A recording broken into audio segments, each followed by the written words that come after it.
Hello everybody, welcome to this channel. My name is Sarah and I'm here to tell you everything you need to know about deep learning. In this course, I'm going to tell you the concept first.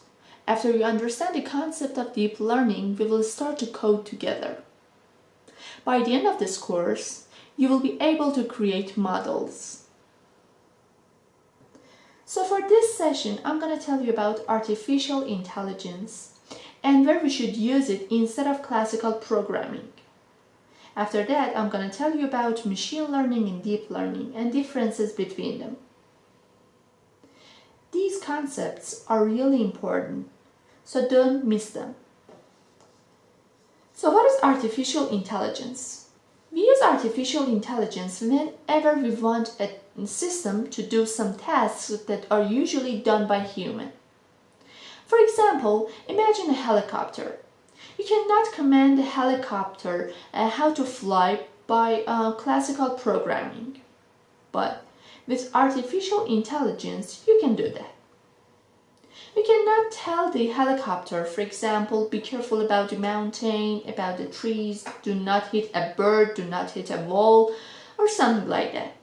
But with artificial intelligence, you show the helicopter how to fly and it just learns it. In another word, in classical programming, you give the rules and data to the system and ask for the answer. The system should find the answers based on those rules.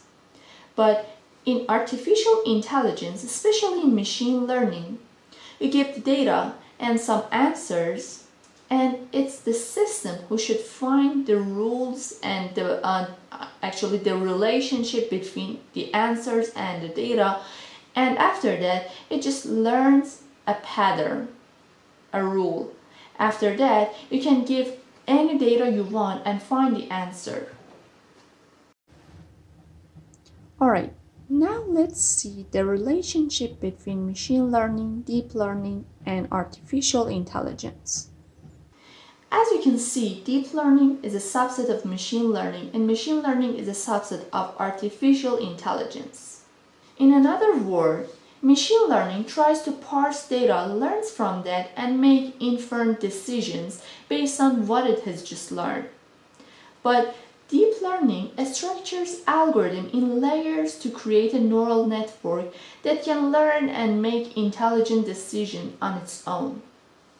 If you don't know what neural network really is, don't worry about it. We will talk about it later. Next session, I'm going to tell you more about deep learning and you will understand its categories, which are supervised learning or unsupervised learning or other types.